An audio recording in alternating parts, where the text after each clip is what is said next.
Mas uma coisa só é necessária, e Maria escolheu a boa parte, a qual não lhe será tomada. Ou seja, você está preocupada com muitas coisas. Isso é idolatria, meu irmão. Quando você se preocupa com os afazeres de casa, e eu vou além, meu irmão. Meu irmão, muita gente, olha, por mim, a Cristiane sabe, eu sou muito chato. Se eu ver uma dobrinha na minha blusa, eu quero passar. Meu filho, ao contrário, fala: não, pai, que isso? Não.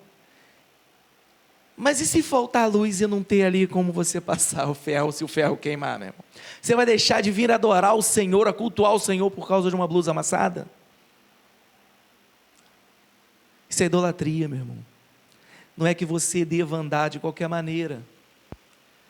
Ah, mas eu não posso ir à igreja porque eu estou com um cabelo muito grande ou barbudo. Isso é idolatria, meu irmão. Você está amando mais o seu corpo do que a Deus.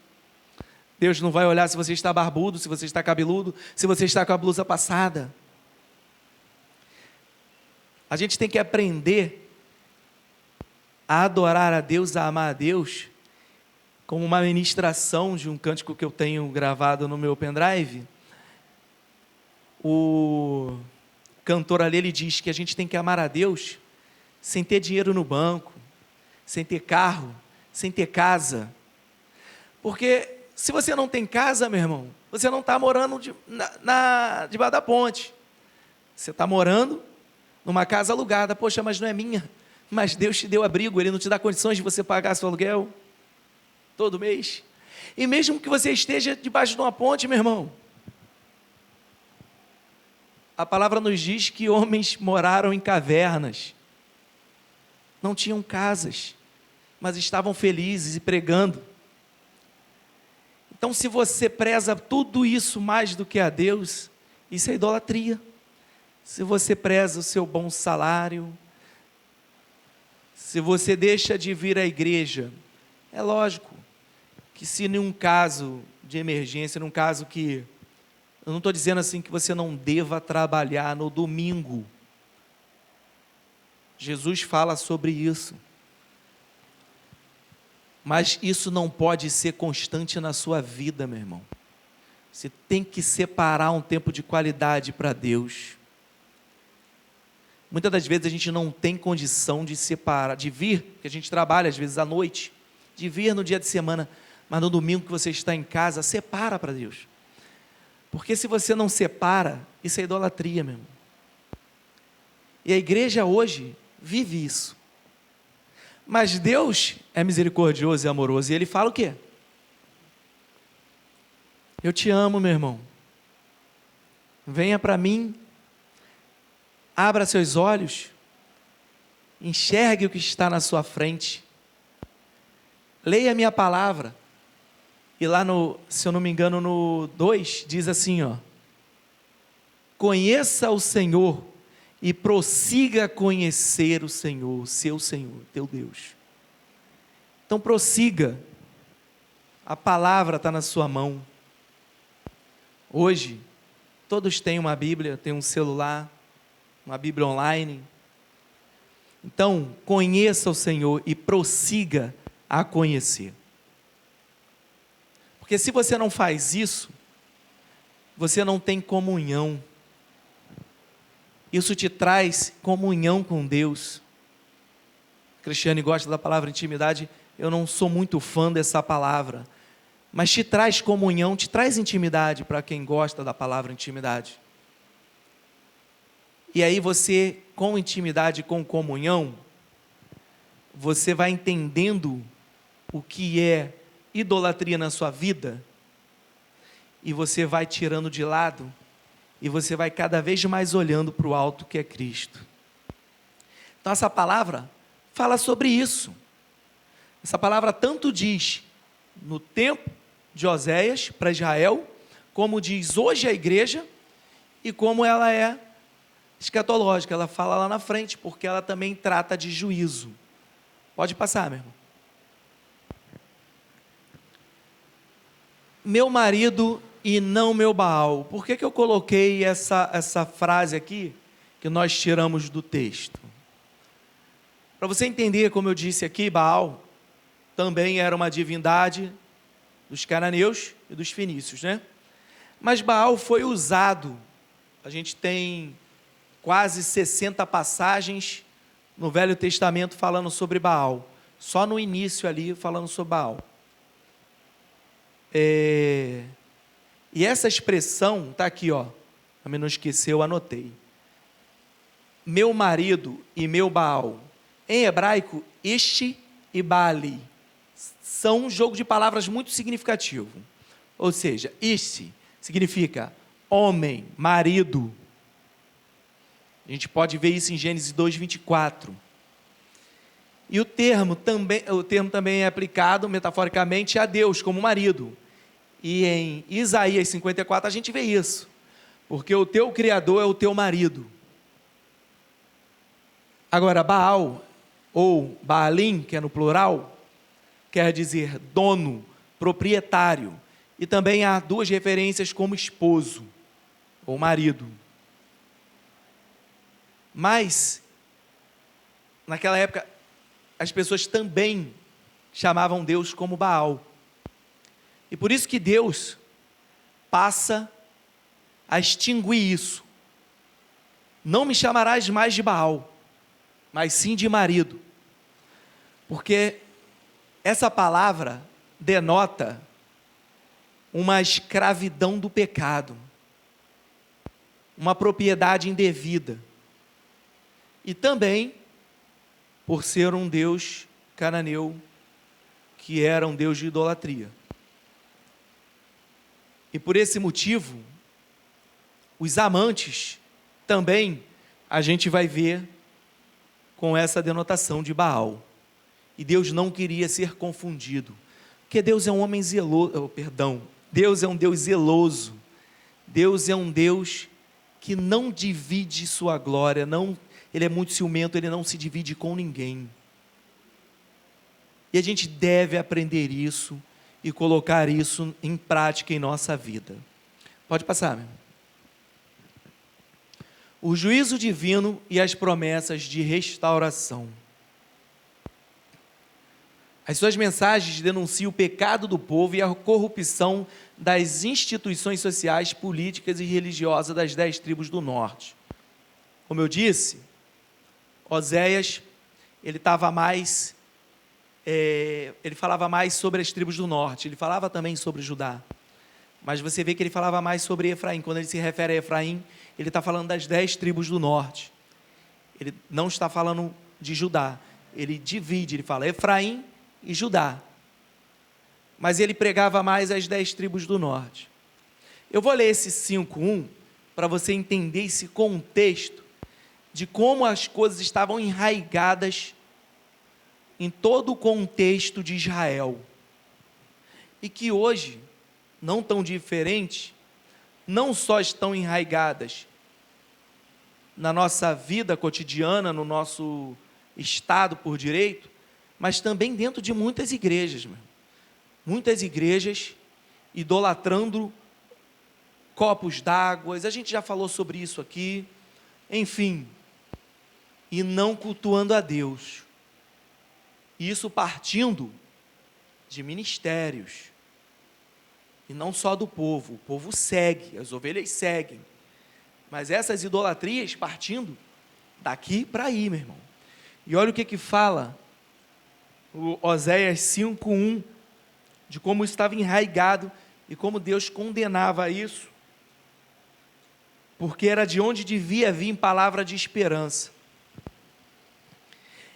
E acontece que, apertando a multidão, porque eu estou em Lucas, já está aqui, estou em Lucas em vez de Oséias.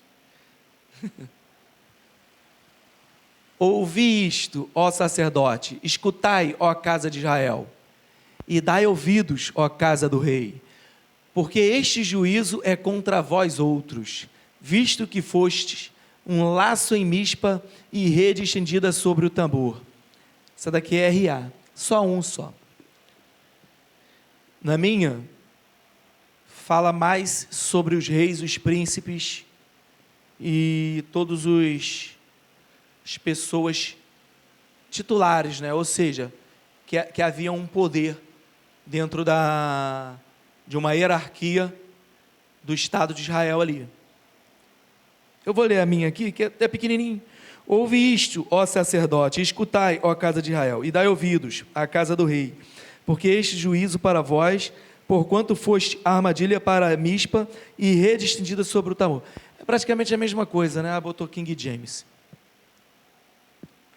E aí, já estava enraigado isso. Isso vinha de cima para baixo. E o povo seguia cegamente. E cada vez mais crescia a apostasia. Volta para o versículo, para o slide. Pronto, isso. Não, anterior, isso. E o ministério de Osés é durante o reinado de Jeroboão II, segundo, que eu já falei, né? No período do apogeu econômico do norte, do Reino do Norte, mas de total declínio, de ruína espiritual. É o que a gente consegue enxergar disso. A gente vai lendo o livro, a gente observa que não lhe faltava alimento, não lhe faltava dinheiro, não lhe faltava vinho nem linho, seda, mas um declínio espiritual imenso, e cada vez mais se afastando de Deus. Mas Deus, com amor, chamando a atenção deles, tanto pela palavra, quanto pela vida de Oséias. Pode passar. Em Oséias 1:4, a gente fala também sobre essa questão do amor e do juízo.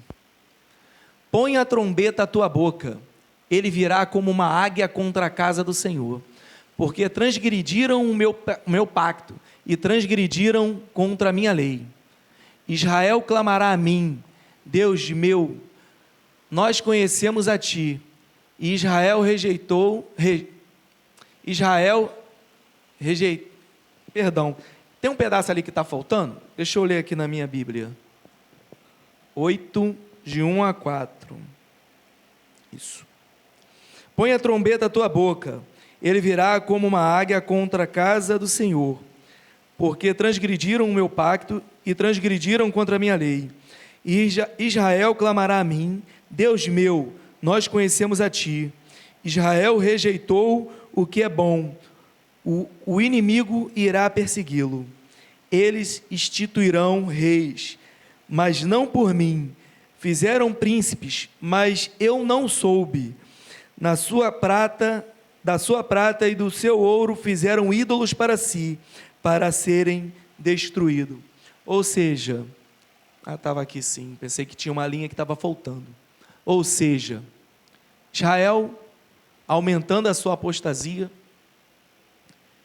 e ao longo de toda a história a gente vê que, a gente lê lá em Samuel, que Israel clamou por reis, porque as cidades vizinhas tinham reis, eram ricas, eram belas, e virou as costas para Deus, né? E fala isso com Samuel, e Deus responde a Samuel, e ele institui reis, e eles instituíram reis, mas não por mim, não foi uma ordenância de Deus. Fizeram príncipes, mas eu não soube. Da sua prata e do seu ouro fizeram ídolos para si, para serem destruídos. Não só, aqui a gente quando fala prata e ouro, a gente, além de falar deixa eu olhar o tempo aqui para mim não passar como da última vez. A gente está falando aqui de adorar ídolos mesmo, feito por mão de homens, bezerros, mas também há uma denotação de uma vida de bem-estar, de uma vida financeiramente abundante. Não que isso seja pecado, meu irmão, mas que se você tem isso mais no seu coração do que a Deus, então é idolatria. Isso é uma idolatria. Como eu disse, qualquer coisa qualquer coisa que sai do nosso entendimento de que a gente coloca acima de Deus ou em igualdade, é idolatria, meu irmão. Sua vida social, se a gente for pensar, por exemplo, nesse contexto, você vê Daniel estava num palácio. Quem poderia querer algo melhor? Numa posição muito privilegiada. Daniel, ele poderia ter o que ele quisesse. Mas Daniel, ele nunca colocou nada daquilo em seu coração acima de Deus. E, como eu disse aqui, Daniel sofreu muito mais do que a gente possa imaginar. Porque na hora que ele foi jogado na cova, Daniel ele perdeu a posição, perdeu o luxo, prestígio, amigos, familiares, casa, carros, vamos considerar cavalos, perdeu tudo. E a única coisa que ele tinha naquele momento era a sua vida. Ele estava disposto a entregar a Deus. Ele sabia que Deus era poderoso, tinha mão forte e poderia livrá-lo. Mas ele também sabia que se isso não acontecesse, seria para o louvor e para a glória de Deus. Olha, meu irmão, às vezes a gente perde o emprego e arruma um mais dificilzinho, passa uma necessidade e já está ali desesperado. Daniel perdeu muito mais. E ele se encontra numa situação que a vida dele está em jogo. Mas o que ele tem de mais precioso naquele momento é a vida dele. E ele entrega a Deus. E você vê que ele sai e ele recebe tudo aquilo de volta. Porque aquilo não estava no coração dele. Ele não era idólatra. Não porque ele não se ajoelhou a estátua alguma, ou porque ele nunca ofereceu nada a deuses estranhos, mas porque tudo que estava ao seu redor, em volta de Daniel, não era maior do que Deus. Daniel, ele olhou para Deus e disse: Senhor, tudo isso tu me deste. Se me tiraste, se a minha vida tu tirar, estou parafraseando, tá, gente? Imagino isso, que ele tenha pensado isso. E que se me tirar a vida, estarei contigo na glória. Oh, aleluia, né? Então, meus irmãos, a gente tem que entender isso. Que não é bens, não é dinheiro no banco, não é carro, casa, propriedade, ou se não é o alimento que a gente gostaria de comer. Hoje eu queria comer uma picanha. Quem me convida? Pode me convidar. E não é isso. E é Deus. E Deus é maravilhoso. E Ele vai trazendo e explicando. A cada passo de Oséias, Ele vem explicando. Se reconcilie. Volte para mim. Se arrependa dos seus pecados. Que eu estarei aqui de braços abertos. Pode passar. As promessas de restauração. Está acabando, tá, gente? O Vale de Acor e a Porta da Esperança. Aqui é uma menção de um monumento, tá? Eu botei aqui para... Erguido no Vale de Acor, onde Acã e toda a sua casa pagou pelos seus crimes. Ou seja, o crime foi de Acã, tá, gente? E não de toda a sua casa, mas toda a sua casa pagou. E aquele ali ficou como um monumento registrado para que ninguém viesse cometer os mesmos erros. Mas, lá em Oséias 2,15, a gente já leu aqui, ele diz que vai transformar aquele lugar em porta de esperança. A promessa é que o vale não seja mais lembrado como um lugar de castigo, mas de restauração. E a gente pode ver isso em Isaías 55:10. Cujas vinhas serão dadas por portas de esperança. Ou seja, Deus está dizendo, vai ter o juízo, mas, porém, todavia, se você se voltar para mim, ó Israel, ó Efraim, ó Judá, ó igreja, se volte para mim. Esqueça, abandone os velhos hábitos, abandone os deuses que não existem, a idolatria, abandone isso que está dentro do seu coração e se volte para o Deus vivo. E eu transformarei as tuas angústias em esperança, o lugar de castigo em lugar de restauração. Olha o amor de Deus. Mesmo o povo cego, mesmo o povo se prostituindo, mesmo o povo oferecendo sacrifícios para Baal e confundindo o Deus Todo-Poderoso com um Deus qualquer. Mas Deus tem misericórdia, Deus tem amor. E na passagem, Deus também fala, essa passagem também é cristocêntrica, e Deus fala da vinda de Cristo.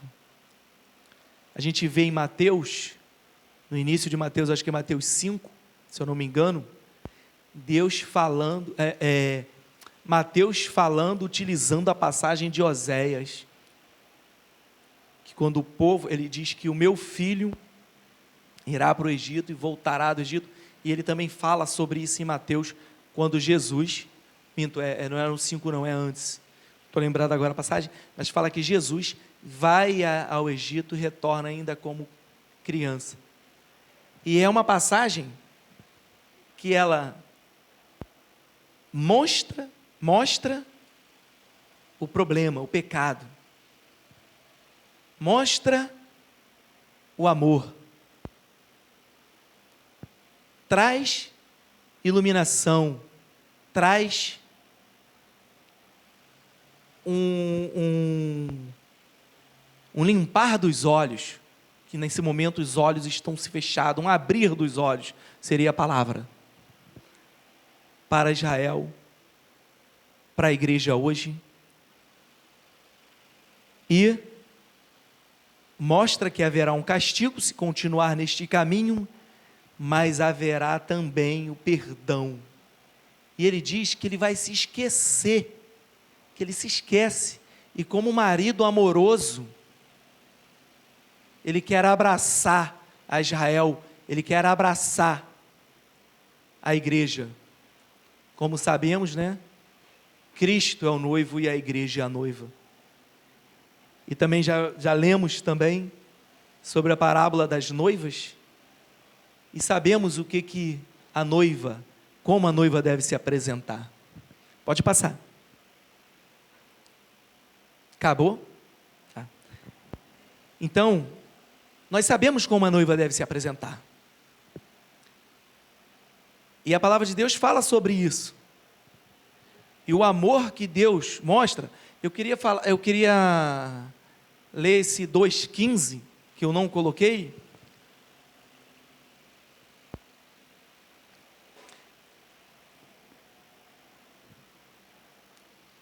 Ali, eu lhe restituirei as suas vinhas e transformarei o vale de Jacó. Perdão, deixa eu ver aqui na minha. Está na King James? Problemas numa porta de esperança. Ali ela haverá de conversar comigo, como nos dias da sua tenra idade, como no dia em que deixou o Egito. Pode passar. Naquele dia, assegura Yahvé, tu me chamarás de meu marido, e não mais dirás Baal, meu Senhor. Eis que eu mesmo tirarei dos teus lábios os nomes dos Baalaíns, seus nomes não serão mais invocados. Naquele dia firmarei um pacto com todos os animais silvestres, com as aves dos céus e com os animais que rastejam pelo chão. Arco, espada e tudo o que diz respeito à guerra, eu os abolirei da face da terra, a fim de que todas as pessoas tenham o direito de viver em paz. Então eu me casarei contigo por toda a eternidade. Eu te tomarei minha esposa em verdade e justiça, com amor e compaixão. Só aqui, olha só que Deus maravilhoso. É porque essa King James, gente, ela é atual. A minha King James é do século 17. Aí tem umas divergênciazinhas de palavra, mas com o mesmo significado. Mas olha que amor maravilhoso que Deus tem conosco.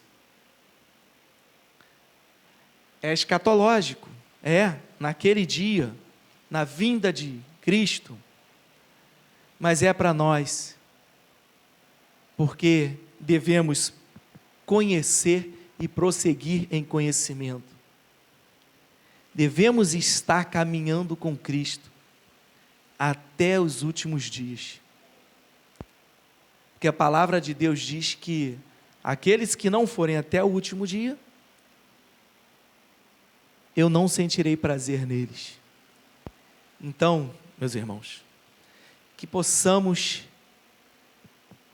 olhar dentro dos nossos corações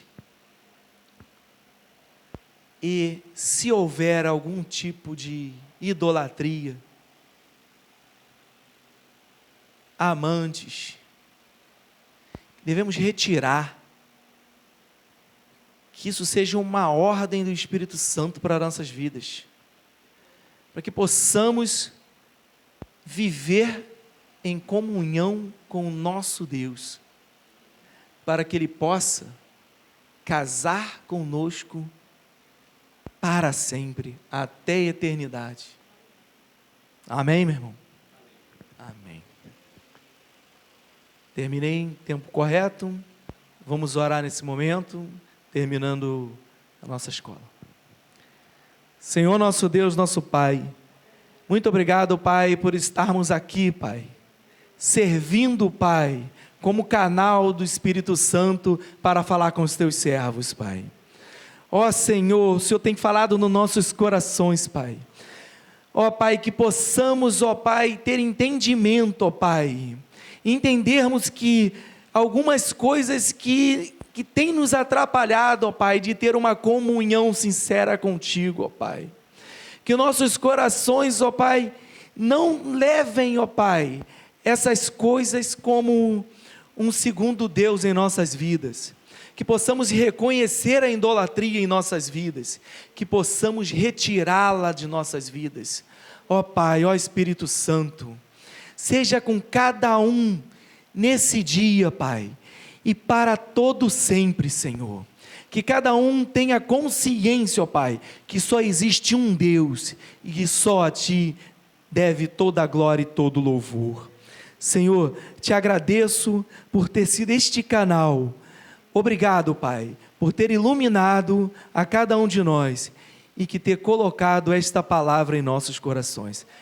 Leva-nos em paz para os nossos lares. Ó Pai, despeça o seu povo com a Tua misericórdia. Isso é o que eu te peço e te agradeço, em nome do Senhor Jesus. Amém.